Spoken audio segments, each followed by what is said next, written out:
All right. Man, I'm getting good at this. All right. I would pat you on your back. Lori, do you have Karen's email? He's texting me saying that he didn't find the link. Yeah, let me do that real quick. All right.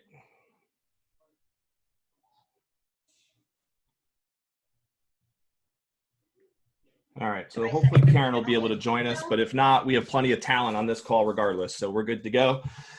All right, so as you may or may not know, some of you who this might be the first time joining us from our panel series. This is our Tampa Bay Real Producers Panel of Experts monthly series, which we've had the pleasure of starting this year. We started in 2020. It's one of the rare good things that's happened in 2020. But we are excited about the panel series that we've been able to contribute to the real estate community. We do look forward to actually bringing these back in person, starting with our August monthly panel. We have one more Zoom panel scheduled in July, which we'll talk about probably at the end of this one, which will be focused on team builders. And then we will have a August panel, hopefully back in person, if unless COVID runs its ugly course again. So we're praying that will not be the case. But we have some very talented people, and I'll take a minute to introduce them in just a second. But before I do, I want to introduce you to some of the amazing sponsors that actually make Tampa Bay Real Producers happen. We obviously have a couple of different components to our platform, one of them being a monthly magazine that goes out to the top 500 real estate producers in the Tampa Bay market, consisting of Hillsborough and Pinellas County. The three people that we have today on the call right now, Lindsey Fowkes, did I say that right? Yes. Lindsey Fowkes, Nick Janovsky, and Bobby Poth have all already been featured in Tampa Bay Real Producers in one of our previous issues. So that's exciting to have people that we've already had the pleasure of featuring. And we're going to be hearing from them in just a minute.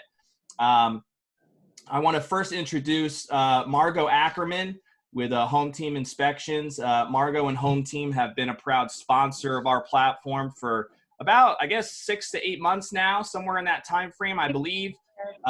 They've really dove in and did a great job of being immediately engaged and connecting with top producers all over the Tampa Bay market. So our topic today that we're going to dive into here is growing through innovation in 2020. I think we've got some exciting questions and topics to talk about.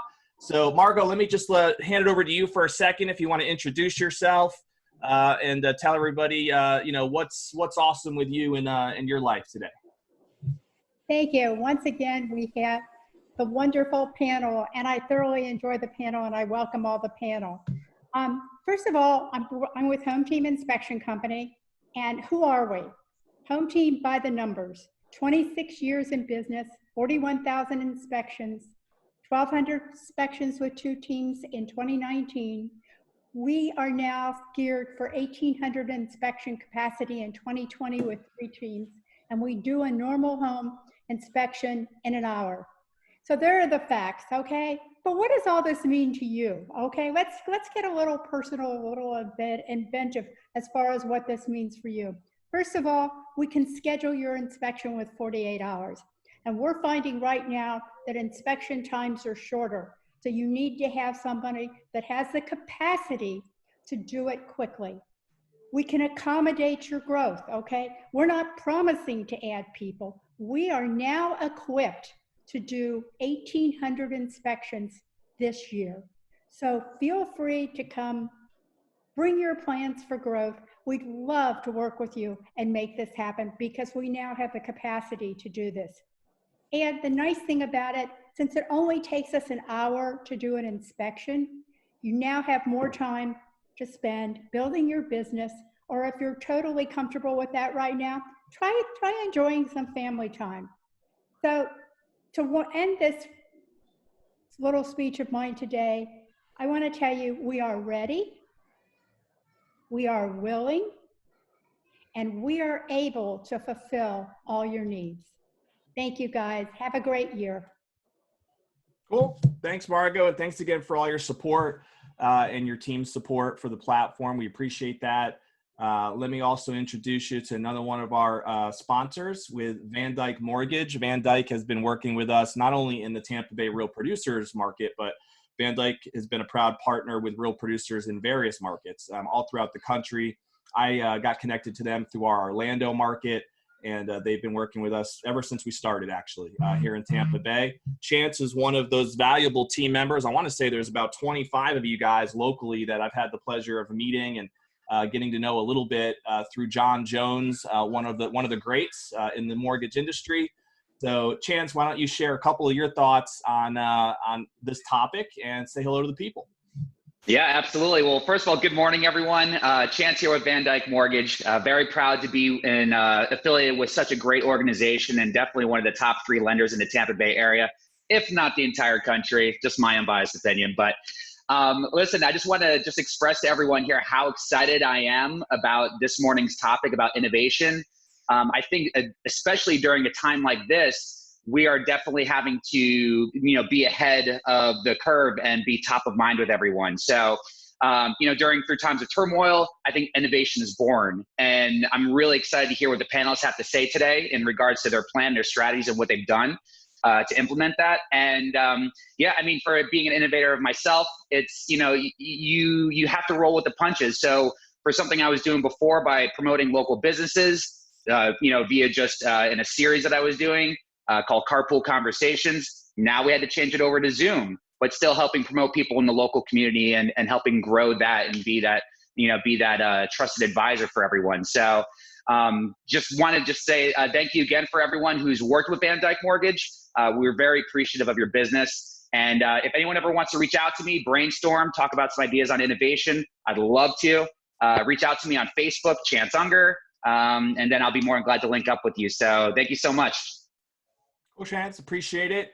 Chance, by the way, I just actually saw him recently do a podcast with another one of our partners here with Tampa Bay Real Producers, Austin and Aaron Shashilla with Waypoint Home Inspection. And I learned a lot, actually, just listening to Chance chat about all the different craziness and changes and updates and things happening in the mortgage world. So that's a good thing to check out if you're somebody who'd like to pick up a couple of nuggets about how to be educated in the mortgage space right now. Chance has got some good stuff to share.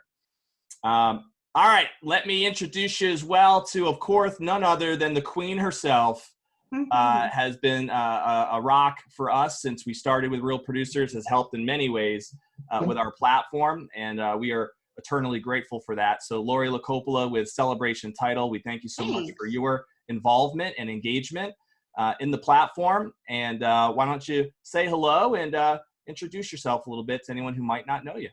Yeah, so I am Lori LaCoppola with Celebration Title Group, and I am so honored to be a part of Real Producers. I just think it's such a great avenue to connect with other agents and other partners, so I'm so excited to be a part of it. We always like to say that any title company can process a closing, but we go the extra mile to make sure that every closing is a celebration. And it's really what we do, from our confetti cannons at closing. Bobby can attest to that. We have some fun at our closings with our confetti cannons and all that good stuff. We are 100% back in the office now. So we had about 85% of our team working remotely, and now everyone is back in the office, although we're still taking all of the precautions to make sure your clients are completely safe. We're still doing, Ron, the online notarization. They can still do the drive-through closings, all that good stuff. So, we're sanitizing after every closing, wearing masks, the whole 9 yards. We want to make sure that you and your clients are safe. We are still doing a lot of education classes online. We've realized that it's definitely a benefit for people to be able to come online still and do classes.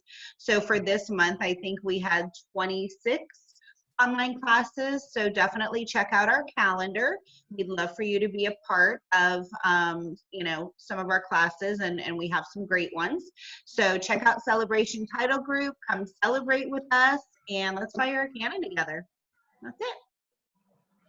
Awesome. Thank you, Lori. You guys have been pumping out content over there. Man, 26 classes.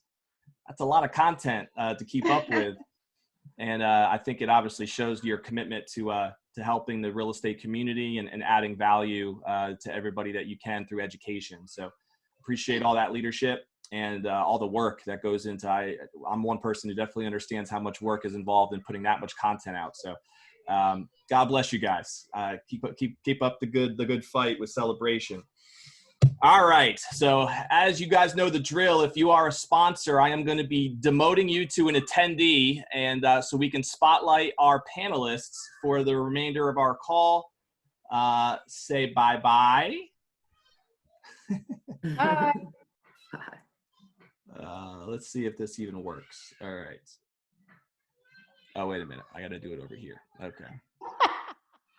See, it's a process. It's a process. We'll blame it on the update. Blame it on the update. Keep changing things on me. All right, guys. Thanks again. Okay. All right, guys. So we're going to be diving right in. Let me just take at least a minute here to introduce our panelists, and then we will get right into the nitty-gritty for our topic today. So first and foremost, we have, starting with ladies first, of course, we have Lindsey Fowkes, who is the owner and team lead for the Fowkes Group, which is a RE/MAX group. A little bit about Lindsey. She was born and raised in York, Pennsylvania. I did not know that about you. I've been to York many times, growing up in Connecticut and traveling down to the Amish country down there. Oh, yes. No doubt. Spent some time. Oh, I think Kerin is joining us. Just in the nick of time, Kerin. Good to have you, bud. All right. You are muted right now, and I don't have the power to unmute you, so you'll have to unmute yourself. Now you're good. Wonderful. Lindsey went to the West Virginia University. She can correct me if I'm wrong, but I think that's where she met her wonderful husband, Tony. Yes, it is. Tony's actually, if you don't know, is also a sponsor of Tampa Bay Real Producers with Milestone Title Group. So if Tony's listening, which it looks like he is, shout out to you and your group.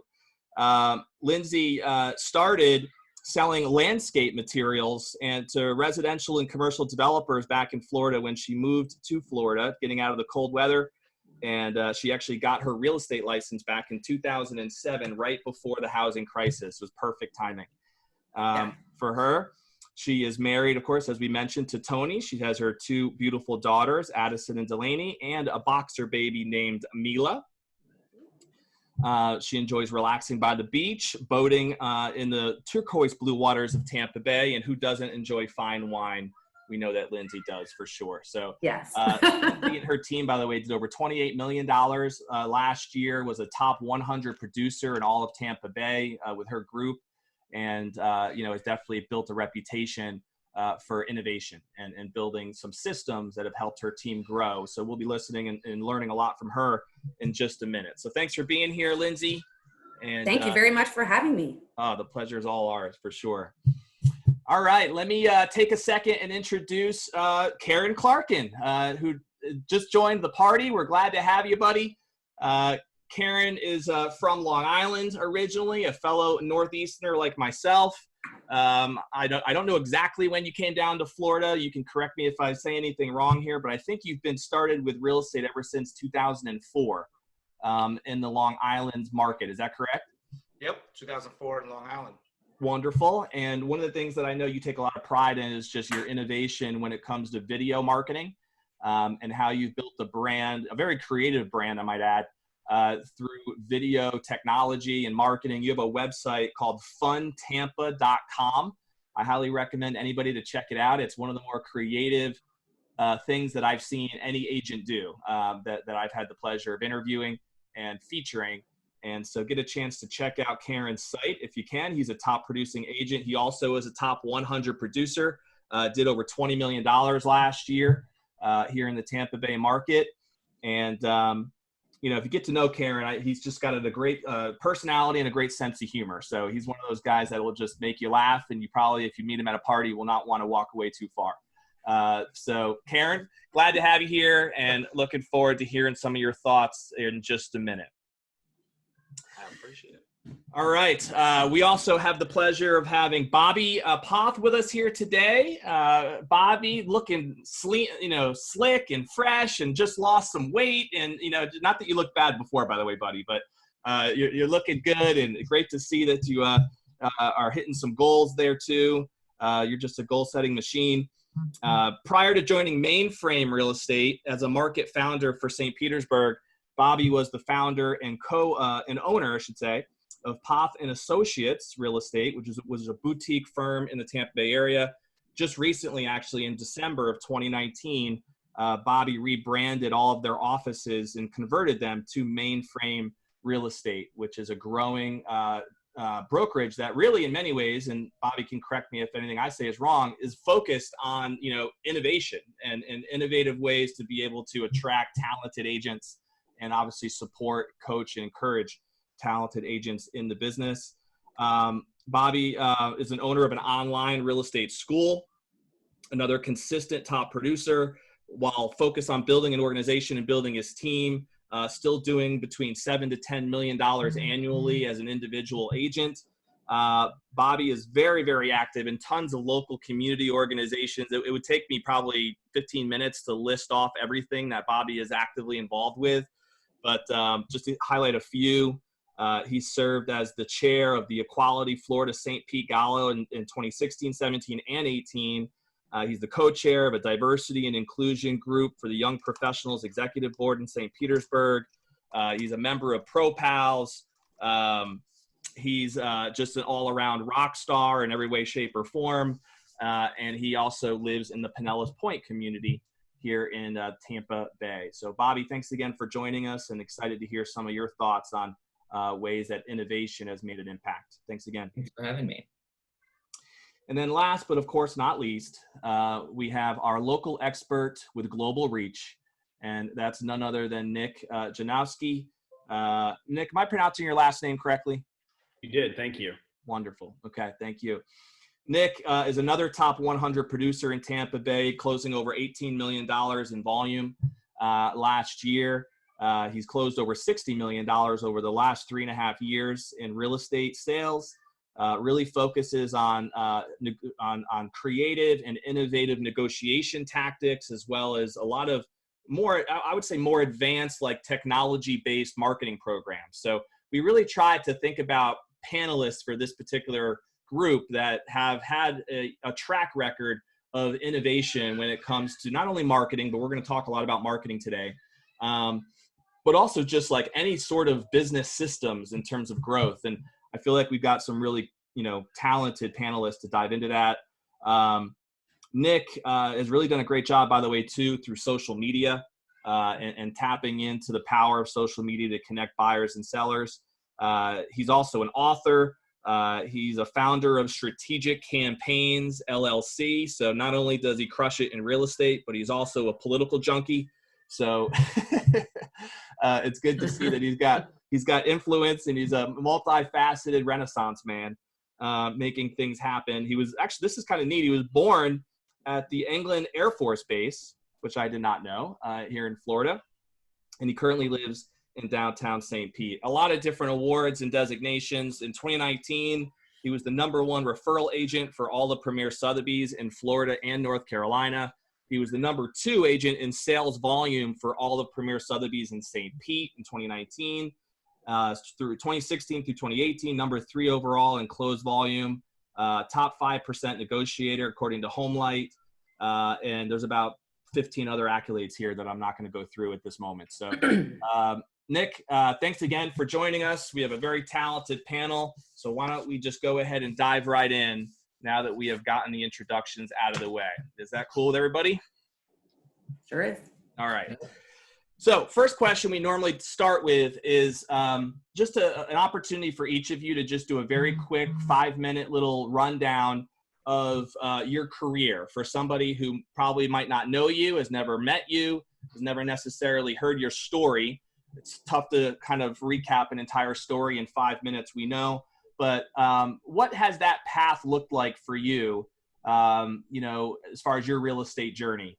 So that someone can, relate to where you might be in the journey now. There are people that are going to watch this that are rookies that just started, just got their license. There are other people that are years of, experience. I've already done multi-millions of dollars through various teams and solo volume. So there's all different types of audiences that we're going to be putting this in front of. But, we can all relate to different spots where we're at. So why don't we start with Lindsey and just a quick little 5-minute recap of your career and what that path has looked like. Okay, thanks, Don. Well, you kind of touched on it a little bit. So I went to school at West Virginia University for agronomy. So that's turf grass and soil science. So I was the dirt girl. Coming out of West Virginia from the north, had to leave the snow. There was no way I was going to deal with that for the rest of my life. So basically convinced my boyfriend, Tony, at the time to move with me because I was moving to Florida no matter what. So we got down here, had no place to live, no job, had to make it happen. So started in landscape material, selling all over the state of Florida. Business was booming, the economy was booming, houses were selling faster than they could make them. So of course my business was booming. Well, lo and behold, became pregnant with my first daughter and couldn't travel the whole state of Florida. So got into property management. I ended up getting into real estate when the market turned and the dark days began, and a lot of people ended up renting their homes rather than selling their homes because they couldn't do it. Everybody was upside down. People had bought new construction and owned 10 houses at a time. So I ended up in property management. Did not love the flood and fire business of property management, but I really enjoyed, the mechanics of it. I enjoyed making the relationships with the tenants and helping them find homes. And I thought, why am I handing this off to a real estate agent to do all the things that I love to do? Why don't I do that? Well, I didn't know better. Everyone thought I was crazy because it's 2007. There's 1,000, houses in one community to sell. And I thought, hey, I got a lot to sell out here. So I wasn't jaded. I didn't know what it was like to collect the checks and for things to be that easy. So really jumped in 2007 and chased the real estate, the REOs around. I didn't just learn one neighborhood. You couldn't at the time. You couldn't survive. So you literally followed everywhere that these people wanted to go and just chase the bank-owned properties around. And I could show 40 houses in a day. There were so many things to show. So, but I didn't know better. If I was closing a couple deals at a time and, doing well, then I didn't know better and I enjoyed it. So 2012 rolls around and I decided, I had a huge online presence. I built my business online. I started with Zillow before it was cool, a lot of those things. So I had an abundance of business and not enough time. So I ended up starting a team in 2012, which kind of took, my business to a whole new level. I started out with a transaction coordinator. That was kind of the heart of what I needed at the time.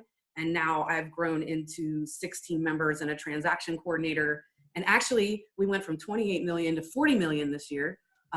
From innovation. So that's kind of where I'm at. I'm a team leader now. I'm really the giver of the group. I enjoy watching them do some of the things that I'm teaching them and giving them and them being successful on their own. So that's really where I'm at and what I'm doing. And I love what I do. So. Awesome. Thanks, Lindsey. Appreciate it. So just to be clear, your team is at 40 million so far this year, right? 2020. That was 2019 total. Got it. Okay. Awesome. 16 members. So you're going to see with the 4 different panelists that obviously each one of them has a little bit of a different story and different journey. Some of them have built bigger teams like Lindsey and Bobby obviously is a broker with Mainframe, also focused on team building. And we'll hear from Nick right now, who's going to share his insights as we all kind of have different paths of where we got to where we are today. So Nick, let's take it over to you. Thank you. Good morning. I want to say thanks to the sponsors for giving us this platform, and it's nice to sit amongst peers and learn from you. I would say that the best thing you can do in real estate is to learn every single day. I have an appetite for knowledge, so I wake up and I read and I learn something new. And what I've found to be successful is to try to find a niche for yourself. So I'm starting to get into development, and I keep that energy so I don't become jaded, and I get the passion every day for our industry. So I love what I do. I started out in corporate America. So I did some business jobs and I did some politics and some campaigning around the region across the state. And I never really wanted to become a real estate agent because I didn't want to sell anything. And that's sincere. The more you get to know me, you'll see that. So learning the contract, learning the marketing, I found that every new listing was almost like having a new campaign. You got to learn the demographics. You got to learn the area. You got to have an excellent marketing strategy, and you get to recreate the whole wheel over every time with each listing. So I try to apply that skill set to all my clients and just have their back. I try to approach it like it would be my checkbook for their transactions. So I'm loving it. I'm loving making a little bit of noise across the region, and I hope to learn a little bit from you guys today as well. Awesome. Thanks, Nick. And correct me if I'm wrong, but you've built your organization really as an individual producer, right? You're not building a team as we speak, which is awesome. No, but Lindsey, I love your patience. I just don't know that, if I'm there yet. I'm having a great time staying busy as a solo agent and finding out that success, and my clients know they have complete access to me that way. I do see both models as very successful. I guess because of the multiple hats I wear, it's really nice to be a solo agent at this time until I can give 100% of myself to a potential team. And many of the people that I get the chance to interview in the top 500 have the same philosophy as well, in terms of wanting to be a solo agent, wanting to just focus on their solo volume. And then of course I also get the pleasure of spotlighting people like Lindsey and Bobby and other team builders. So I mean, we all have different ways that we want to build the business, and that's the beauty of real estate, is you can do what's going to be the best fit for you. And I think that's powerful. So let's jump over to Kerin, and why don't we have Kerin introduce himself for a minute and tell his story. So what's going on, everyone? Kerin. I started real estate in Long Island in my early 20s. Right off the get-go, I did really well. My whole philosophy in business is why no one cares what you do till they need you, right? So, at the end of the day, if no one's in the real estate market right now, they don't need you. They're not going to follow you. Give them a reason to follow you. So I started doing real estate right away. The biggest advice I'd give agents, especially young agents, save your money. I blew my money on everything and anything you could do. I was traveling. I was doing this and that. And when the market kind of flip-flopped, I had a rude awakening at that moment. So I took my creativity, and I actually, there's a game called Flip Cups that we all played in college, and I trademarked it. I owned flipcups.com, and I moved down to Tampa, Florida, where I designed shirts for Spencer's. Thinking I was going to move back to New York, I drove over the Clearwater Bridge, and I said, I'll never move back to New York. So now I had to figure out a game plan living in Tampa. And I started doing marketing for different bars and in hospitality. And then from there, I grasped at the fact I loved real estate. I loved sales, people to people. And being in that market where I was in the hospitality, meeting so many different people, I said, let me get back into it. That's one thing a lot of people don't realize. Like, I always believe if you want to be successful, you need to be full-time, right? That's just my thing. You need to be full-time. But if you can transition, especially if you're a bartender, security, whatever, and you're in that atmosphere, build your credibility up with people and then transfer into real estate, because that's a great niche to be into. So I transferred into it. I got back with Keller Williams in 2015, 2016, and then just did the same thing. I took the same philosophy and the same and believe it or not, I never changed my marketing. I did the same marketing from 2004 that always worked for me into the 2016, 17, 18. And now I'm back to where I was, but saving my money, because I'm not going crazy like I did then, and just doing it the right way, and that's the whole thing. My philosophy is nobody cares what you do till they need you, right? That's the number one thing I tell everyone. No one cares. So make them care and be sincere. Don't be fake, and let people follow you and have fun with what you do. Good stuff. We're going to talk about some of those innovative marketing strategies here in just a minute. Love the tip though. You got to save some cash, got to save that money. You can't be traveling the world all the time. I take that back. If you're in your 20s, spend it. Enjoy your life. You got plenty of time to get it back, right? Yeah, exactly. All right, Bobby, let's go to you, bud. And take it away. Yeah. So, real estate is actually my first career. I got into this business in 2004. I was 20 years old. And I'm also a real estate instructor, and I always ask students in the first day of class, when do you remember when you first wanted to get into this business? You always hear stories about somebody said would be good at it, or HGTV made it look fun, all those wonderful things. And I remember being about 12 years old, and we were going to be living out of state for a year, and we spent a day with a real estate agent driving around, and I thought, what a cool job this is. At the end of the day, I heard her on the phone arguing with her husband because she had missed her daughter's birthday, showing us houses. And I thought, what a crappy job, all in the same day. And I feel like we all kind of go through those emotions in our career almost on a daily basis. I had started at a large franchise when I first got my license. I went to work for, actually my instructor was my sales manager, and he really instilled a lot of values that I carry forward in my business. Fast forward, the market crashes, and I took that as an opportunity to move. I started my real estate career in Citrus County. So I moved to a new market, and I thought, now's not the time to restart my career from the ground up. So I started managing a real estate law firm, and did the transition back into real estate, thinking I would just refer business out, and then started doing it myself, taking on the sales again, until about end of 2018. I hit a point where I was doing a little bit too much, and decided now's the time to leave a lucrative salary, really focus on my business, and open my brokerage. So I opened my own brokerage, and realized that launching your own boutique brokerage without a team, because I tend to do things backwards, is not necessarily the best thing. And really realized at the end of the year that I needed to focus on bringing sales in the door. New agents weren't going to do that. So I started really focusing on revamping my sales business. And it just so happened to be around the time that I was introduced to Sean Frank and John Russell at Mainframe. And the rest is history. I drove to Orlando with the goal of stealing their secret sauce and figuring out what it was that made their company successful that I could roll over into mine. And instead, I ended up partnering with their secret sauce and coming on board to grow this market. And rather than recreating the wheel, try to implement one that was successful. Awesome, man. Thank you. And we're going to dive into what some of those secret sauce tips are. So that's one of the policies of these panels, is no secrets left behind. So we're going to have to dive into the best that you have to offer here in just a minute. So let's start. And the first question we're going to tackle is, obviously all of us have just gone through, and we really are still in the COVID-19 pandemic reality, right? And how that has affected our businesses individually or as a team. We've probably seen people react to it very well, and some people on our teams not react to it very well at all.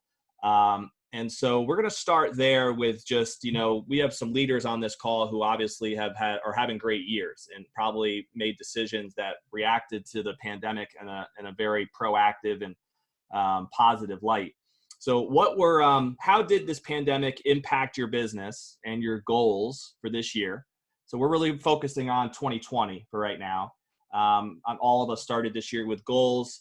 What adjustments, what things did you have to think through and change in this year alone to, I hate using the word, pivot, but that's basically what many of us had to do, was pivot, innovate, and think of another strategy to move forward. And kind of rolling into that question is like, did this change your innovation strategies prior to COVID, versus current COVID, post-COVID? I don't know exactly what phase we're in right now, but it's obviously still a strong reality. But that's the question on the table. So how did it affect your business, and what changes did you have to make to still thrive and grow during this period of time? Just to be clear, and we'll start with you, Nick. Okay. When we go through some of these questions, if there's, don't feel obligated that all four of you have to respond to every question. So if there's some question that we've kind of beat to death and you don't feel like there's anything that we need to talk about additionally, that's totally cool. I will give all four of you an opportunity to add anything you like to each question that we have, but just don't feel obligated that you have to add something if you don't feel like it's necessary. So Nick, we'll start with you, and then we'll go around the horn. I think the biggest thing, probably the end of February and March, it was like the ground moved under our feet faster than we could follow it. So the beginning of the pandemic and the outbreak, I was making some of those mistakes, like my friend tells me not to, but I was in the Bahamas, and I was like, I've got to get home. I have got to get home. I had 6 pending contracts, 3 listings. I was there for the weekend, and I remember getting to the airport, and it was such a chaotic thing. I didn't know if I could get back into our own country. So I knew right then and there what my buyers and my sellers were feeling. And we had to figure out faster how to still accomplish their one goal, which is to sell or buy their house. And to be honest, I had no clue. So I started reading, learning, and then that's how we figured out the digital platforms. 1, virtual walkthroughs. 2, remote closings without contact. So I actually did I didn't have any of the force majeure issues. There was a couple of those dances that we looked at, and we were able to set up a really good virtual platform. Premier Sotheby's has been a leader in market technology, and we switched automatically. Virtual offices, virtual open house, we had standards and practices to get in place. I don't think that I actually met with the client from March to the end of April and still closed, I think, around 7 or 8 transactions. So it was just meeting their needs, but we had to figure out how to keep them safe. And it was that shift in technology that led it through the digital and virtual age. Zoom has been excellent. I think everyone here on this panel also Facebook tours their properties. So if you don't have those systems set up, I'd encourage you to, 1, lean into your online virtual meetings. You can sit just like this with your clients all day long. You do not have to drive across town to jeopardize them or anybody else. And they still need your expertise and your guidance on how to get good results for them. And that's what I pride myself on. So it was a total shift, faster than we could figure out, but I think we've got it. And I'm gonna be pressed just to say this. I don't think we're gonna go 100% back to all the contact we ever had before. I think there's gonna be a mix now of that personal interaction in person, but also leaning on more of these digital things. We don't all have to be sitting with 10 people around a closing table. And sometimes the experience is better when it's just intimate between you and your client. So I'd invite you to think about that in your business. Yeah, thanks. I appreciate it. I think there's definitely some things that we were picking up, that innovation that we've had to learn over the last 60 days that's going to stick with us. And I'm assuming, Nick, that the things you mentioned, is that still status quo as of right now? Is that where your focus has been? So, I do my live calls first before I ever meet a client on the phone. That is always number 1. If I have a lead or a referral, which thankfully I get several of, I will talk to the person on the phone first before ever I meet them. I want to make sure they understand the process, engage where they're at. Then we meet at a safe environment that I think that usually is their choice. Never at a property roguely. 1, then you can go through the steps of pre-qualification, learning their criteria, property home search, all of that. And throughout that process, I want to know their comfortability if they want to attend the closing, if they want to attend their inspections, and if they don't, we set them up virtually to make sure they have that in the front. So there's not that scramble fest of that, if it's nervous, if I have to be somewhere or drive somewhere with other people. Got it. Cool. Let's see. Let's go to Kerin. Do you have anything you want to add, Kerin? I've never been busier. That was craziness. I was getting, the supply and demand was just so low and the buyers were out. The interest rates were great. You've seen more spikes on Zillow than you've ever seen. It went from 200-300 views to 700-800 views. So the one thing I think a lot of people didn't take advantage of, which they should have, is, if you were, first off, Tampa is resilient. People just didn't care. They were still out and about. They were still buying. But that was a great opportunity for anybody, agent, new, been in it for years, to fix their SEO, fix their social media, update everything you need to update, because there was so much, especially in the first 2 weeks, you seen everyone was so bored that they were doing anything and everything to keep themselves, doing whatever on Facebook. And I was doing trivia and this and that. I felt like I was popular on my live feeds. I couldn't believe how many people were watching it, And the thing is, I rarely talked about real estate. And that's the most important thing. You can't be shoving things down, especially when people were worried about things. They wanted to be humored. They wanted to have fun. So I seen a huge spike of deals going through. I didn't see deals falling apart, which is great.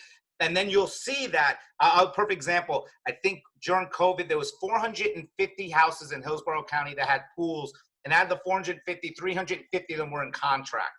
As we started getting out of it, there was like 900 homes with pools. And everyone was just, okay, it's done. Let's get it. Boom, boom, boom. And you've seen the supply and demand kind of just change, So you could have took 1 or 2 months and really focused on reaching out to everyone, having fun. And then you've seen people starting to call you. So my business within 2 months almost did what you could do in a year. It was crazy, So it was a great opportunity. And I think people look at things negative. You got to look at things positive. It was almost, look at the stock market. You could have took advantage of it. Everything was an advantage if you did it the right way. Yeah. Yeah. It reminds me of the whole Warren Buffett quote, right? To get greedy when others are fearful and be fearful when others are greedy, right? Makes a lot of sense. You know how much weight I gained? You should have been on Bobby's program, bro. Bobby, why don't we go to you? Yeah. I honestly think that the biggest innovation I had during that time period was honestly my mindset. It really started with that when everybody started staying at home. Having gone through the last recession, I immediately had these flashbacks of what that was like, and it was almost paralyzing in a way. And I had this idea of doom and gloom, and when you're thinking of doom and gloom, you're getting doom and gloom. And fortunately, I had just made this transition, and we had just done it with me. We were ramping up, starting to meet with agents. So I wasn't going at it alone. I had a team of people with me, and Mainframe is really great. And we have our own technology that we developed. We're such an innovative company that we were already really set up to work remotely. Most of our agents were doing a lot of that anyways. It was just, calling it something different. But we did implement some things almost immediately that really made a difference. We went to doing 100% wires. We were no longer taking paper checks at closings. And it was something that had been talked about for a while, but it was an opportunity to really hit the go button and make that happen, which was a good thing. Our Zoom meetings, being a satellite office with our main office in Central Florida, growing this, I wanted to make sure that we didn't feel disconnected from the rest of the office. And with doing these company meetings and mastermind sessions on Zoom, it's been great because you feel like you're in the room. Everybody's on Zoom, so you feel like you're in the room with everybody, which is wonderful. So yeah, those are the two biggest things I'd say that we really, really did. For me, it was just getting in that mindset of, the sky isn't falling unless you think it is, and really recognizing that when there is a disruption in any industry, that's the time where when you implement new innovative things, sometimes you have to tear down to rebuild something great, and this was the perfect time to do that. Good stuff. Yeah, I think for sure it's just forced some people that were dragging their feet for a while on innovation to realize, okay, well, I guess it's time to jump on the bandwagon and make some things happen. So thanks for those examples. Lindsey, anything else you want to add? Yeah, just real quick. You guys all touched on it, having a larger digital platform to begin with. There were a lot of things that I was kind of not really deep diving into either. And so I wanted two things. I wanted to use my voice to let everyone know, like Bobby said, the sky isn't falling down here. And just like Kerin said, the houses are still selling. People are still buying, still selling, even though everyone had this thought process that, the world was coming to an end and real estate was stopping. So I really used a lot of the things that I didn't want to do consistently, like Facebook Live, Instagram Live, all those things that, I have a marketing team that I collaborate with, and they were like, you need to do this, you need to do this. And it really actually, like Kerin said, everybody was online.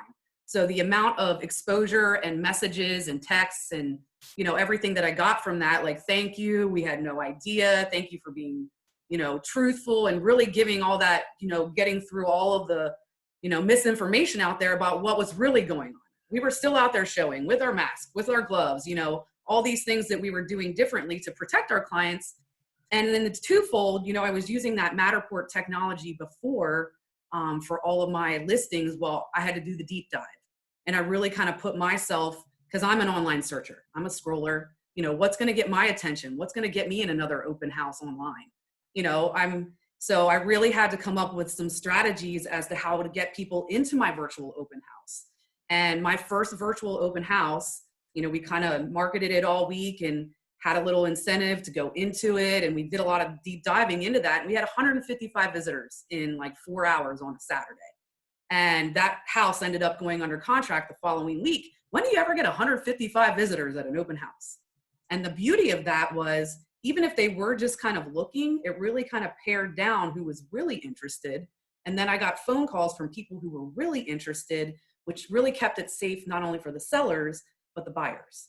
So, that was something, and kind of like Nick said, it's not going to go away. So now why not couple something like that with our live open houses and look at the response you get? So it's not going away, but we definitely had to reevaluate, how we put ourselves out there. Good, great stuff. Yeah, no doubt. That's pretty exciting results there with the open house, for sure. Kerin mentioned the pool thing earlier, and I always tell a lot of people when I talk to them now that I have 4 little kids here at home. So if it wasn't for our swimming pool, I don't know what we would have been doing. But that got more action. They were literally in the pool like every day for a while there, as we had beautiful weather until the storm got stuck in the Gulf for a week. But it was all good. That was definitely important.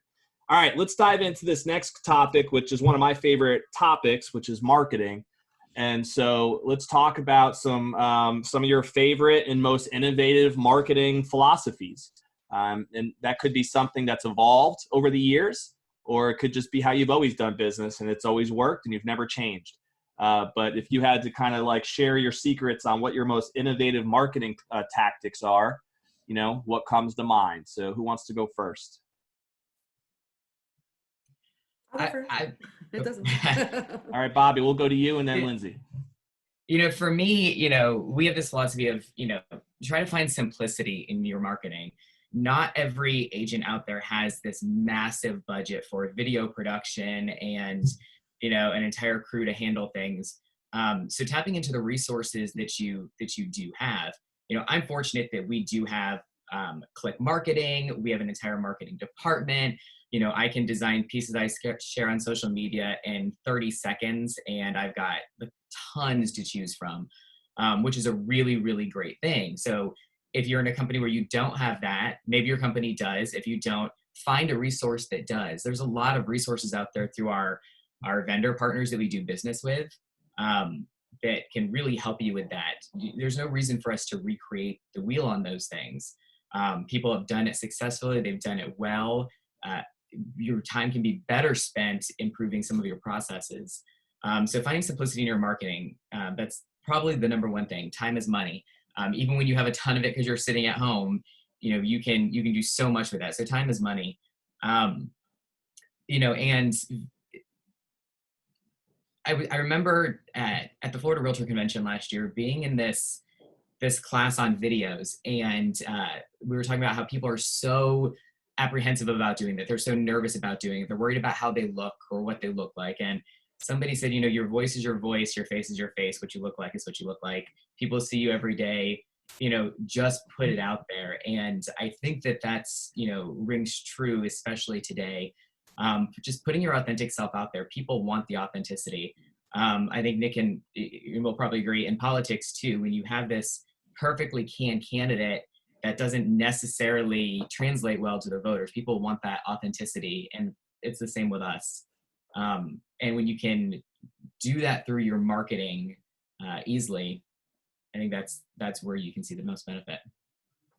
Good stuff. Yeah, no, couldn't agree with you more. Lindsey, let's go to you. Part of our philosophy, and it's really kind of been an evolution as well, is, we spend a lot of our marketing dollars and a lot of our strategies on not only taking care of the clients during the transaction, but after the transaction. So, we've really built a huge referral business by doing that. There's a lot of agents in the business who, everybody's happy during the transaction and they do a really great job, and then it just totally falls apart. Where our philosophy is, the more you take care of that client and deliver that white glove experience after the closing, they always come back, they always remember, and they always refer. So that's a really big thing in marketing, is people always think of right now, where I really think of, okay, now it's done. How else can I continue to be of value? So we do client appreciation parties and constant things of value to them, in a different way. And I always remember your audience. You also have to remember that, in marketing and innovation, it's not a blanket thing. It's who are you targeting? Who are you talking to? And like Bobby said, being authentic and being real is a huge part of it. And I think, especially being in it, well, I'm like known as the techie person in the group, and I'm really not. There's a lot of technology I don't understand and it scares me, but it's not scary because I really use a couple things and I master them. And that's really what I tell my team. Pick something and become a master of it. Don't be a jack of nothing and a Jill of everything. You can't. There's too much technology, too much stuff going around, and you'll spend too much money and too much time trying to figure it out. When pick a couple things that work and master them. And that's really the big thing, because The innovation is supposed to help the fundamentals. It doesn't take over for it. I always get the reputation, oh, Lindsey doesn't talk to her clients. She just uses video and, this and that and the other. Absolutely not. And you can talk to all my clients. They always come back. They always hear from me because of that white glove treatment afterwards. But using the innovation to advance the fundamentals is really what it's about. It's not scary. So when I hear that from agents who are very resistant, I'm like, look, it's just enhancing what you do. That's really it. And pick one and master it. Yeah, that's great advice. I love the idea of just becoming, what's that, the big fish in a small pond type of a mentality where you just master one particular strategy and you get known for it. That's a recipe for success versus what many people do, which is try to just dabble in a bunch of things and they don't really get good at anything. Correct. That's not really that's a failing philosophy at the end of the day. So, Kerin, let's go to you, man. I know you got some innovative stuff that you've done over the years. So this is kind of my first thing I always say is don't be fake, right? Don't be fake. Be real. Everything you do needs to be real, right? So don't try to fake something. Don't be who you're not. So I'll give you some tips for marketing that works in my world. Number one, use your negatives, not your positives. So a lot of times people are nervous, especially with videos and whatnot. I'll give you a quick thing. We had a guy one day, really nice guy, but in front of the video, he was very monotone. He couldn't do it. And he would say, hi, welcome to this house. And it was just, now if you tried to be serious, it would fail. So I said, to put a twist on it, you're the most over-eccentric, crazy realtor. So it would start out with that, and he'd be like, hey, everyone, welcome. So now it's like, boom, you're capturing people that are at least going, okay, that's funny, ha, ha, ha. If you have a negative in something, turn it, twist it, make it something more. The other thing is when you go, so I love seminars, right? 1,000 agents, they're all at seminars. We're going to learn how to do it. Do everything opposite what they teach you, because all the other people are doing this and you're over here doing this. And that's the thing, like, when we started real estate, one thing we said is, me and my partner, Bill, we said, we don't buy Zillow leads. We don't do any leads, lead generation, anything like that. Everything's organic, right? We build everything. What you do is constant content, constant. It always has to be constant content. And you don't want to say the same thing, and you don't want to bore people, and you want to keep people. With that said, you'll probably have people that can't stand you, right? Because they're like, oh, but then you have this. So if you're a mass audience of 1,000 people, you're going to have 1 and 1. You might have 50% that don't want to watch it anymore and 50% that love you. And that's what you need. You need the grass people that love you and watch you, know you're real. And then when the time comes, they're going to use you. But find that niche and maybe throw 4 things against the wall and see which one sticks. I mean, if you follow my page, it's just like, I'm like, but I always keep it consistent. And if something doesn't work off, I bring it off. And the other thing, last but not least, do not care about your likes. That's one thing that drives me nuts. People are like, oh, I did this and no one likes it, or I don't have people that are liking it. That doesn't matter. Do you know how many times I run into people and they're like, oh, I love your videos. I never met them before. They don't like my stuff. People don't sit there all day long liking stuff, Just do it and keep it going. You got to give it at least 6 months. People try to do something within the first week or month and then they give up on it because they're not seeing a result. And you don't realize how many people are watching you, and especially if you give them good content to watch. Yeah, that's such an important point. I mean, I think Facebook even has changed their algorithms to not even allow you to have the same number of likes that we used to get from the same type of posts that we would do. And, it is what it is. But to base the value of our content on the number of likes or comments that we get is just such a backwards mentality, which is extremely prevalent out there. Like I hear that all the time too, and people in my own industry. Since we're in a content-based industry too, and that's one of the common things I'm always hearing is, hey, I tried this and I didn't get as many likes as I thought I was going to get. And it's like, dude, you just got to keep putting out content. Trust me, like it's being viewed, and it's being. It's a quick funny analogy. It's like we all had that friend that went through a relationship, right? And they would always talk about it. I don't know what happened. So you dreaded seeing them out because they would talk about it. Oh, I don't know why he left. I don't know why she left. That if you're like that in real estate, when people dread to see your content or you're always going to talk about real estate, you're going to lose them. And that's what I'm always saying. No one cares what you do till they need you. Tell them a little bit. Keep them active, whatever it is. If you're a beer enthusiast, car enthusiast, clothes enthusiast, don't talk about the same stuff all the time, or you're just going to actually push them away. And it's not about you, it's about them. Right. Marketing is about the consumer. It's not about how great I am or what I'm doing every day, because that's not what they want to see. Yeah, you see a lot of agents out there, they'll be like, oh, look what I bought myself. And I'm like, bad, that's bad. No. You don't ever do that. Like, Take it back. or twist it. You know what I'll do? I'll be like, look at my brand new car. And it's like a broken down car with no Right. wheels. You know, like.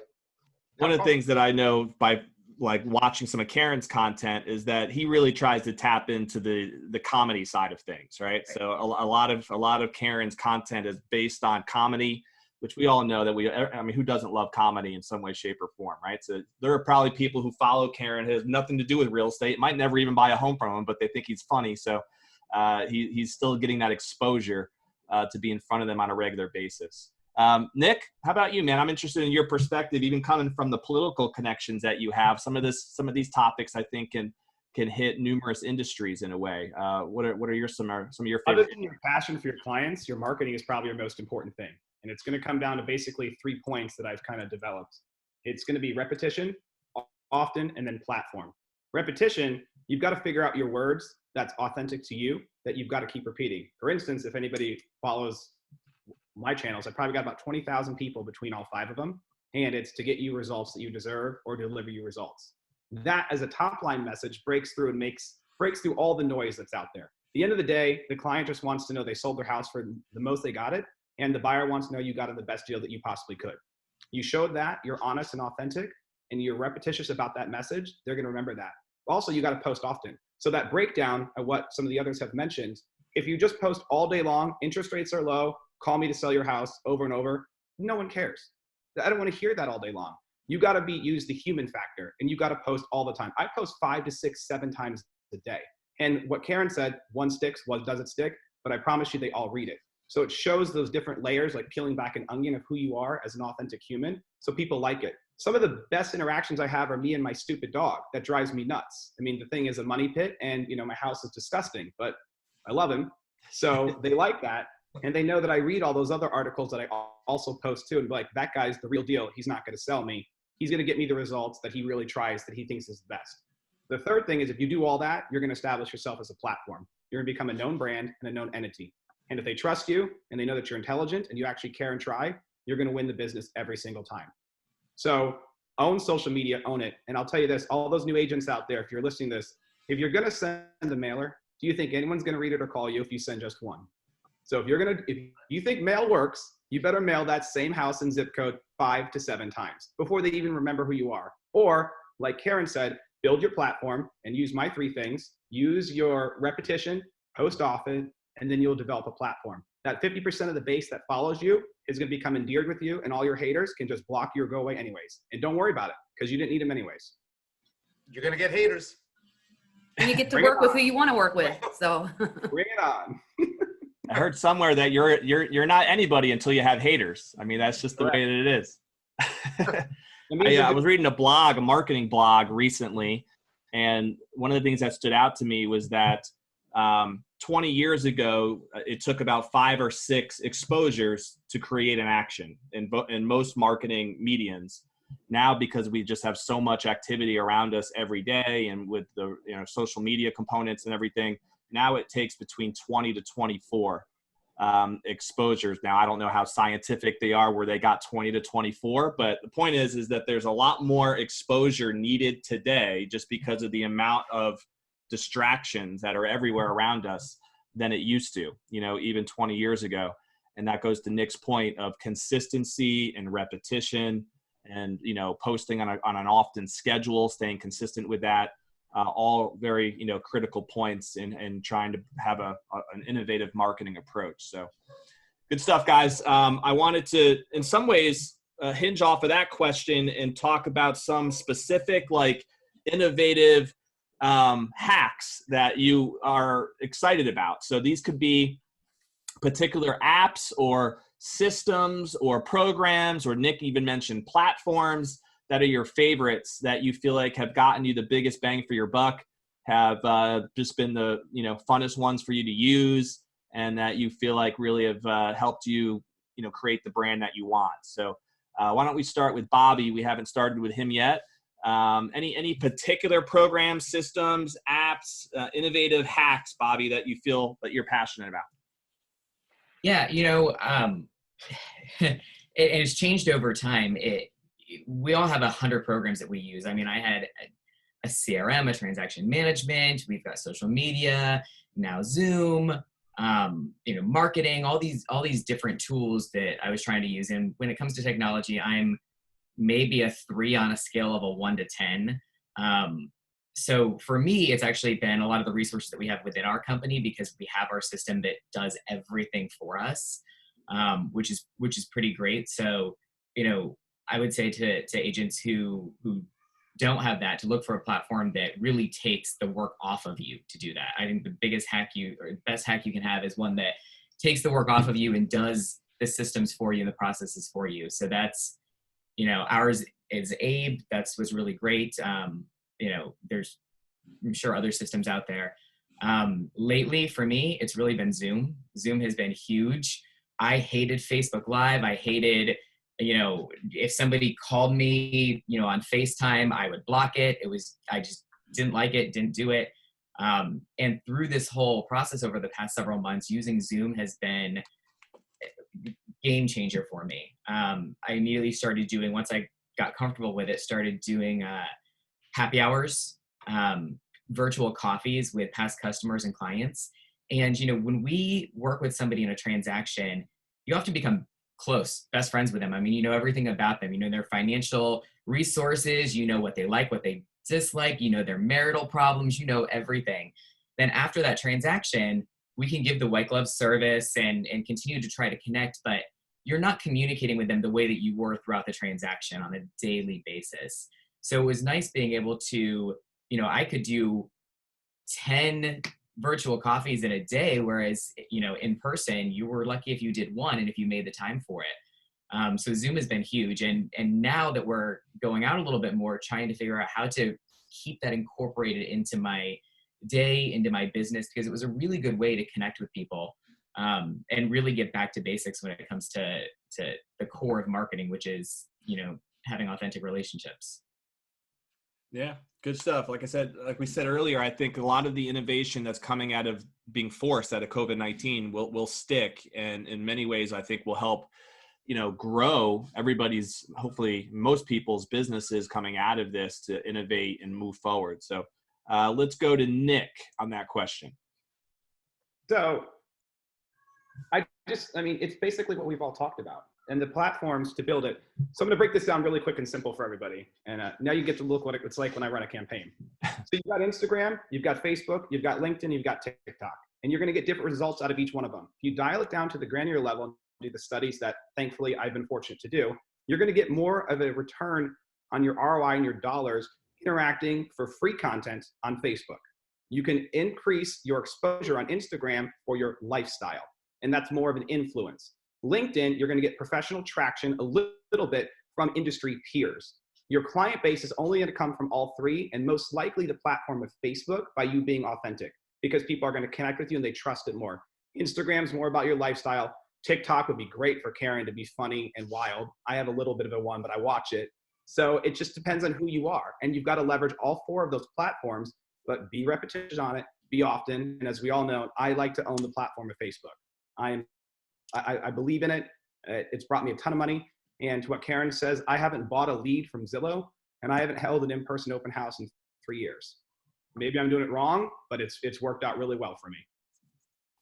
Very cool. Yeah, I like that, Nick. We're going to have you on one of our social media panels, because that's another one of our topics that we'll be diving into in more detail in a future panel. And it sounds like you have some expertise in different areas to add there. So I appreciate that. Let's go to Lindsey. Well, and to kind of piggyback off Nick, I used to be the person who bought leads, that kind of stuff. That's how I started, not being from here. But the evolution of my marketing has been, we don't do that anymore. Now we leverage the same kind of platforms he's talking about. But as far as hacks, obviously knowing what audience is on which is perfect, and not blanket marketing to everybody. the hack for me is I'm a junkie on social media, like searching, buying. I'm one of those people. So during COVID, I was buying all kinds of stuff. Amazon was there all the time. All these things from China were arriving. I couldn't even remember what I bought. So I really like to put myself my hack is, you're the consumer. How do you search? What attracts you? What do you find funny? What do you find boring? And I really try to remember, Facebook is, the average age on Facebook is like 55. So let's remember that, you're not going to put the same thing on Instagram that you're going to put on Facebook, because there's different people looking at that religiously. And so I started to think about how I search when I online search. What do I find attractive? And yes, that might not be what everybody does, but again, you're attracting the kind of clientele that you're going to work with. They're going to be the ones who like you, know you, trust you before you even get a phone call from them. So that's kind of, fast forwarding that whole thing, which is why I don't buy leads anymore. I cut Zillow off. They were very upset after a very long relationship with them. And obviously Remax has great systems, but I tell you what, as far as generating referral business, which is free, Buffini has been a huge thing for us, especially new agents and people who have maybe been in the business but didn't really have a structure. The Brian Buffini, I use the referral maker system. That has been the godsend for me. It's really breaks it down to, it's kind of like the cliff notes of real estate. These are the things you need to be doing. It tells you what you need to be doing. You can always do more, but at the minimum amount, you need to do this to win the day, to keep the clients happy, to get the referrals. And it's very simple. And he really breaks it down into you don't feel like a salesy person. How do you do this without feeling salesy? And then how do you continue that relationship? And that really changed my entire thought process, my mindset, my business, my innovation, and why I'm here is really that referral maker system. Remax has great systems. Everybody's got great systems. Everybody has auto systems. That is for you and your referral business. And it's why I don't have to spend money on leads anymore. That's cool. It's called a Referral Maker. Yeah, it's a CRM program, but it's the Brian Buffini system, because I know it's probably bad to say, but I'm not a cold caller. I don't want to be cold called. I'm not going to do it.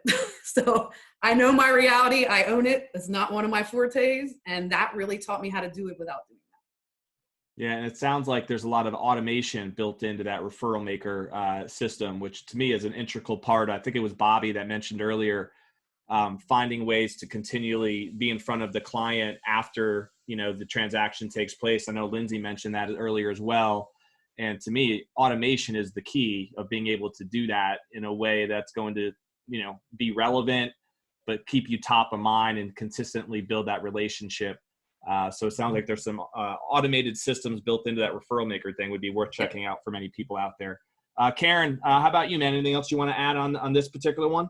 Yeah, so I'm going to say something real quick so I can go back. So think of it like when you're sick or you need something that's health related or you have to go to the dentist, you're going to find somebody that is absolutely amazing at their job, someone that's consistent, someone that's been doing it for years, right? And our health is extremely important to us. We don't go to just a friend that just became a doctor. We don't go to a brand new doctor down the street, right? We're like, hey, I'm sick. Real estate's the only business that is the complete opposite. People are like, oh, my friend just got his license, or you should call this person. And you see that all the time. And where this goes into technology is thinking like this, like Nick was talking about his dog, right?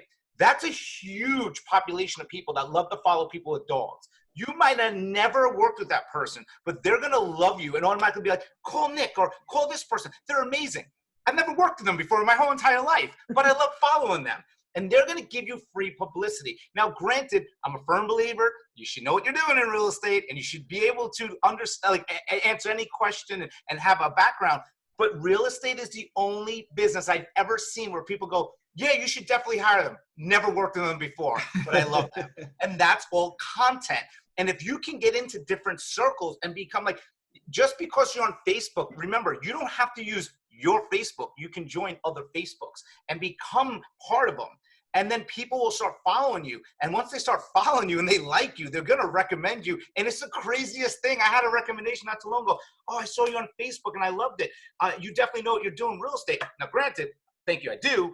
but I never talked about real estate. So how do you know? Oh, because you see me talk about this and you love following. It's crazy, but you'll never see a doctor. Hey, I saw you make a joke on Facebook. I need heart surgery. Let me call you. It doesn't work like that.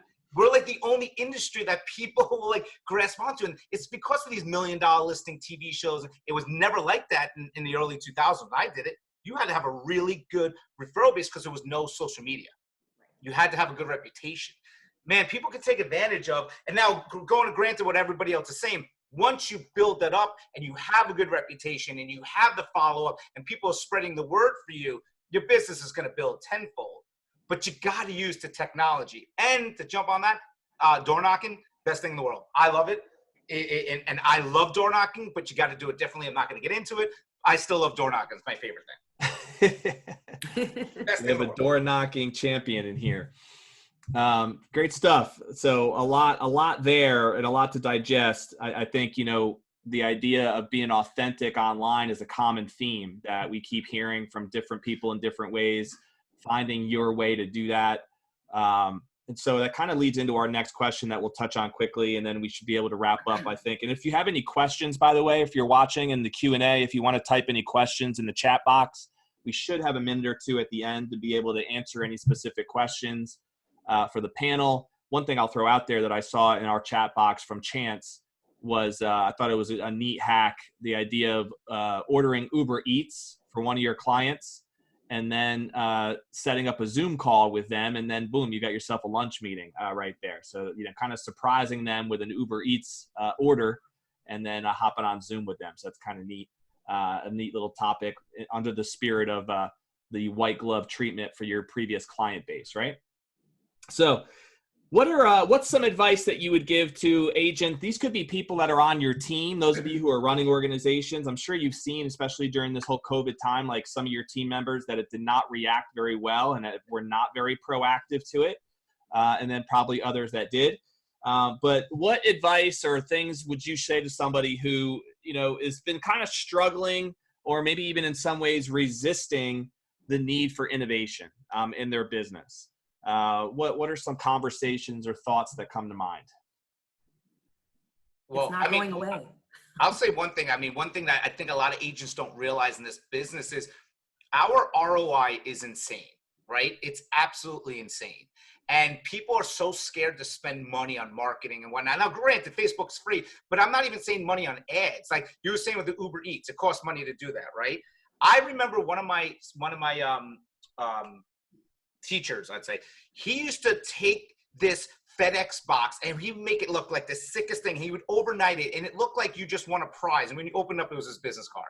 And it would cost him like $50 how he did it. But the point was, is like, even if you spend $1,000 on doing something crazy for your clients and they work with you again, it's a good ROI. Mm-hmm. And people are too afraid to spend money. Now, you spend money the right way, not lead generating and everything else, but you can do it in certain aspects to your business within your content and whatnot. That's first and foremost is remember our ROI is amazing. And number two, content gets erased right away. So even if you did something and you were embarrassed by it, or you didn't think it worked, it doesn't matter. People are going to forget about it the next day. So this is what the greatest thing about content is. You can always try new things. And if you didn't like something, it don't matter. It's not going to stick. And even if it's great, it's still not going to be there for long, so you can reuse it. Yeah, very good. Good thoughts. What else do we got out there? Lindsey, did you have something to add? Yeah, like I was saying, it's not going away. But one thing to think about if you're resistant to it is, pick one area and go hard or go home, because you can't just spend a little bit here and a little bit there and a little bit here. You're obviously investing in your business. You got to figure out where you want to be and put your money at it. It's kind of like even if you're doing Zillow, you can't just buy $100 worth of leads and think that's going to happen.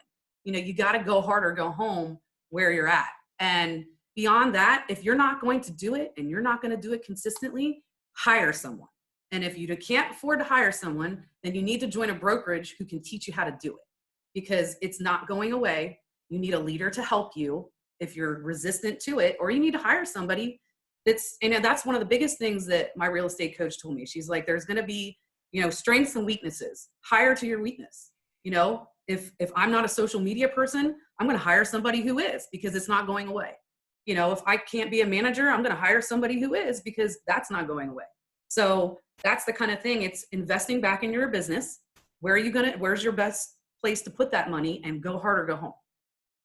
Great stuff. Yeah, I mean, obviously with our platform, we feature and, you know, work on building relationships with the top 500 producers in Tampa Bay. And so the common thread I noticed with the top 500 producers is that they treat their business like a business. And Right. that's obviously a big difference from somebody. There are 18,000 licensed agents in Tampa Bay, and we all know that not all of them actually run their business like a business. And like Lindsey just said, finding out what your weaknesses are, scaling yourself, realizing that ignoring innovation doesn't mean that it's going away. It just means that you're not running your business like a business, and being able to scale it is so critical. Let's go to Bobby if you have anything else you want to add. Yeah, absolutely. One, everything Lindsey just said, 100%. You know, I don't think I could have said that better. You know, leveraging yourself. If you can't do it, leverage yourself. Find somebody who can. And that's where, you know, finding a brokerage that has those resources, or, you know, finding partners that do. You know, if you're not good at video, or you don't understand video, or you want to learn video or photography. I mean, most of us don't do our own photos. I'm not a photographer. I leverage myself. I hire somebody to do that. If you look at a lot of the innovative things Vic DeVore has done in his business over the past several months, call Vic. I mean, he will help you innovate when it comes to how you're doing videos and photos. You know, reach out to real producers. You've got a ton of sponsors for these events that have resources that they're just willing to help us with. That would be, you know, the number one thing. The second would be open-minded. You know, we all get recruiting calls. We all get it, you know, calls from every brokerage there is, and not just from brokerages, from people trying to sell us products. There's so much noise out there. There's, you know, we could spend millions of dollars just as an individual on marketing products and technology. You know, drowning out the noise and being open-minded.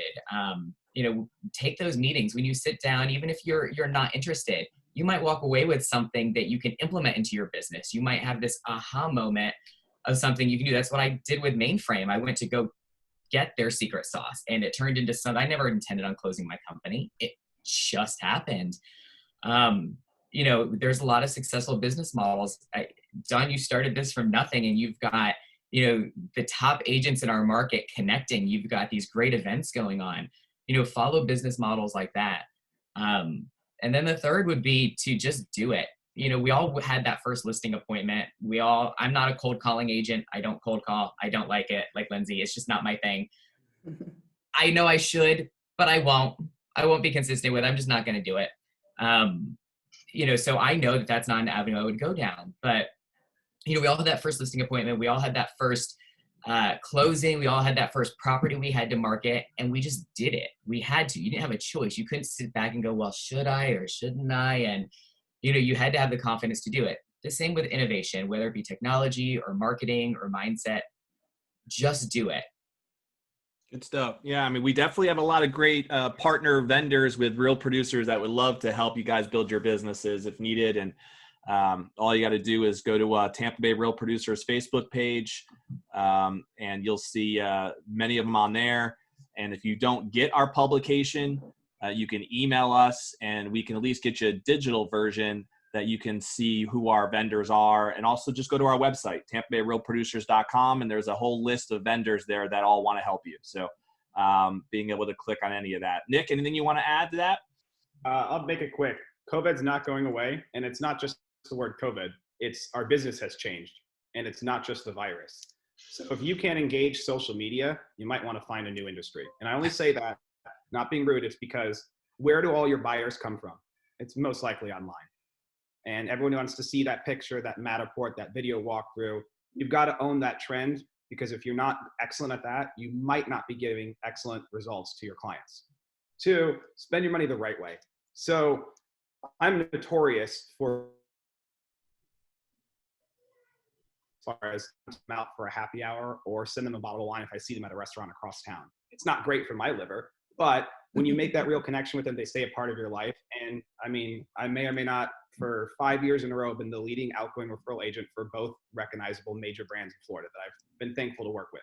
Outside of that, I don't say this often, but these all connect together. I make it about my house. So if they're inviting me into their home to sell it or to buy it, you're now a part of my house and I've got your back. I don't care if it's because your roof is leaky, but if you've got a problem with your job, your life, give me a call because I might know someone who can help. So they're now a part of my house and I get involved with them. So it's more of, that's my brand and that's what works for me. And I think that's pretty innovative compared to the other 18,000 folks out there. Good stuff. Yeah. Any way that you can add value, that's how you differentiate yourself from other people out there in a very competitive industry that we all know that we're in here with real estate. So I guess we'll dive into our last question and then wrap up here. And that's just a simple thing that I think I got something funny, not to cut you off. I just got a private message from somebody who says, hey, I saw you online. Can you come over and help me lift my house? I'll call that person back. And it was free. That's awesome.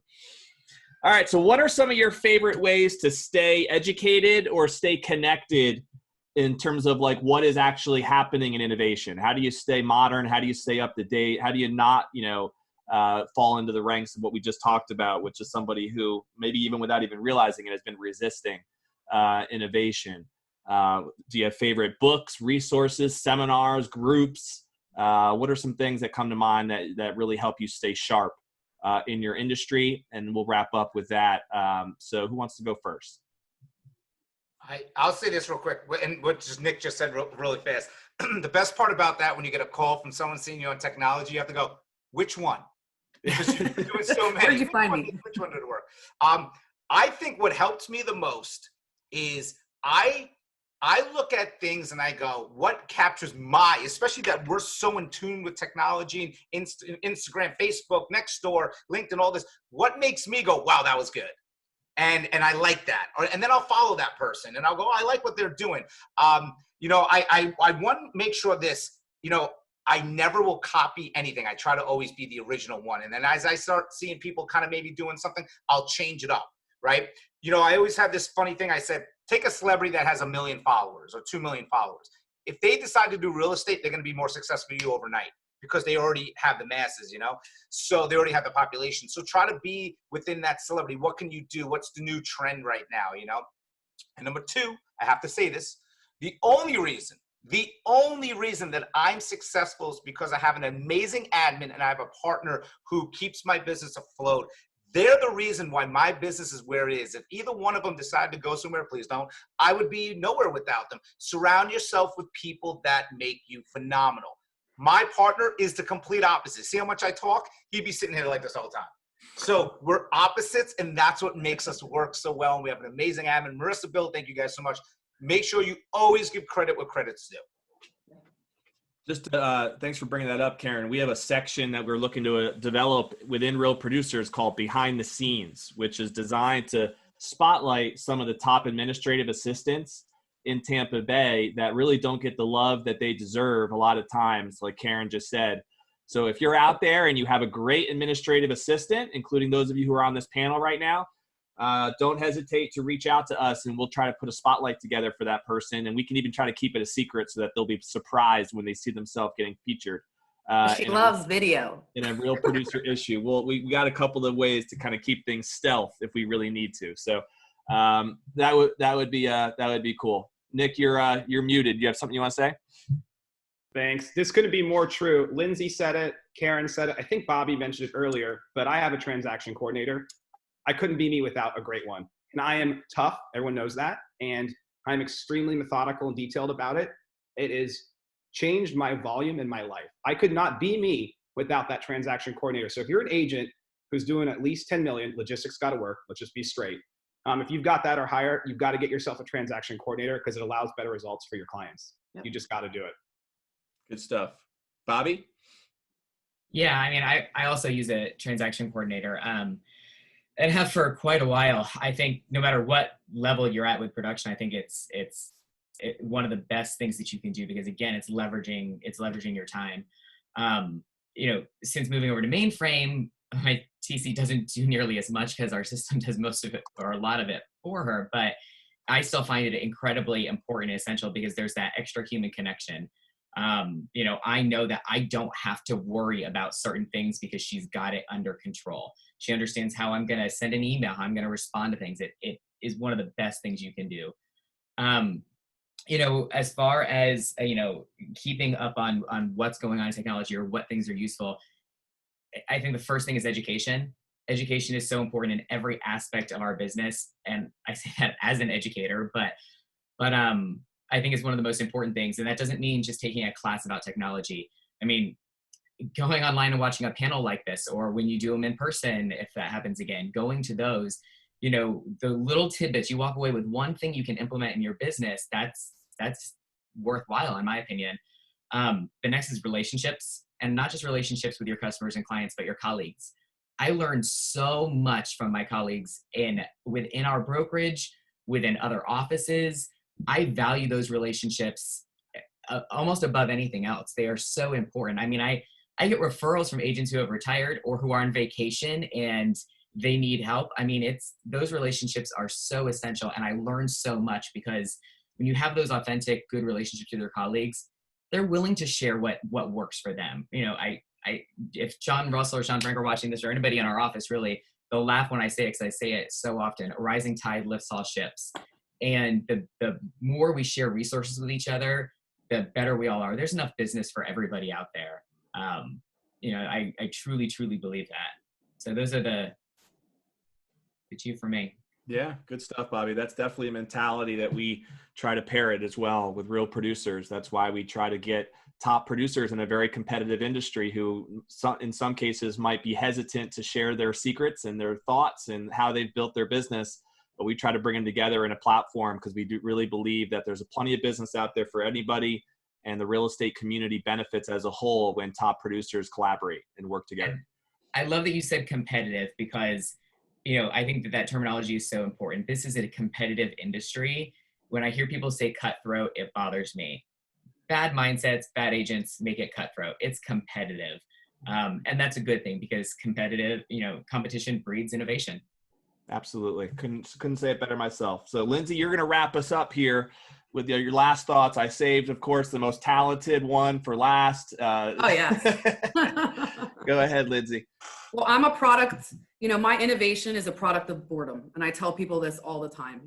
I've been doing innovation since I started because I didn't know better. And that's how I had to build my business, because I wasn't from Florida. So kind of like Kerin talks about, I just keep trying to figure out, because I'd get bored. I look at real estate things and posts and I'm like, I don't want to look at pictures of houses anymore. I don't want to look at somebody's, virtual walkthrough that's the pictures and the MLS. I'm a total product of boredom, but I have connections with realtors all over the US. And I used to be part of, we called it a millennial think tank, even though I'm not a millennial. And I'm a Gen Xer, just so everyone knows. But we really label on you, huh? I know, right? But it was kind of like our safe zone, because people don't necessarily want to share. I think it's a generational thing for sure in our industry. But this was a great way to learn from other people who were doing things very similar to the way I was doing, and we're not competitors. We're trying to pump each other up. Here's what we're doing that's working. Here's what's not working. Here's what's working in the luxury market out here in Vail. And here's what's, so it was coming from all different perspectives, and we were grabbing things like that, and we meet consistently. So like going to those conventions is not just about the big party. It's about meeting the people who can actually help you with your business, because they don't feel like you are a competitor or anything like that. So when you have questions or you follow them on social, I'm always like, whoa, I like that, and then I'll go ahead and implement that in, because I'm willing to change, but I'm watching what other people are doing as well. And we're kind of connecting on what's working and what's not. And just to leave my plug, I think the transaction coordinator thing is an amazing idea. And you don't go from 28 million to 40 million in a year without a good TC. So, just saying, you don't have to be a team. You don't have to have a mega team, whatever. You got to have somebody that has your back, because at the end of the day, you can only do so much by yourself. Awesome. Good stuff. So I'm hearing a lot of behind the scenes candidates out there. I'm looking forward to being able to put some spotlights together. That would be awesome. So, all right, guys, thank you so much, of course, for all of your authenticity and your willingness to share your thoughts and your secrets, your trade secrets, and that's helped you be successful. This video is posted on our live Tampa Bay Real Producers Facebook page. It also will be in our Facebook group, which is the top 500 realtors in Tampa Bay. Next month, July 16th, look for our next upcoming promotion, which will be about team builders excellence. And we also, last plug, will have a social, COVID permitted, but at this point, we're going full steam ahead with our first in-person party again on July 23rd. And the plan is to do it at the Marina Cantina in Clearwater. We're fired up about that. Still finalizing a few details, but I do know that we have, and you four panelists are invited on this by being on this group here. If you would like to join us on a yacht, I have a buddy of mine that's going to have a beautiful yacht that's got pretty comfortably be able to take out between 35 to 40 people. We'll do that for a happy hour before the bigger group at the Marina Cantina. But that's July 23rd. It's a Thursday from 6 to 9 will be the actual like party, but we'll probably do the yacht thing from 5 to 6 and then maybe take a couple of other people out throughout the 6 to 9 time as well. So if you guys can make it, we'd love to have you. Feel free to invite your teams, and we look forward to that event. So thank you so much again, guys. You have an amazing rest of your day and the rest of your week, and we will see you at our next opportunity. Thanks, everybody. Thanks. Bye, guys.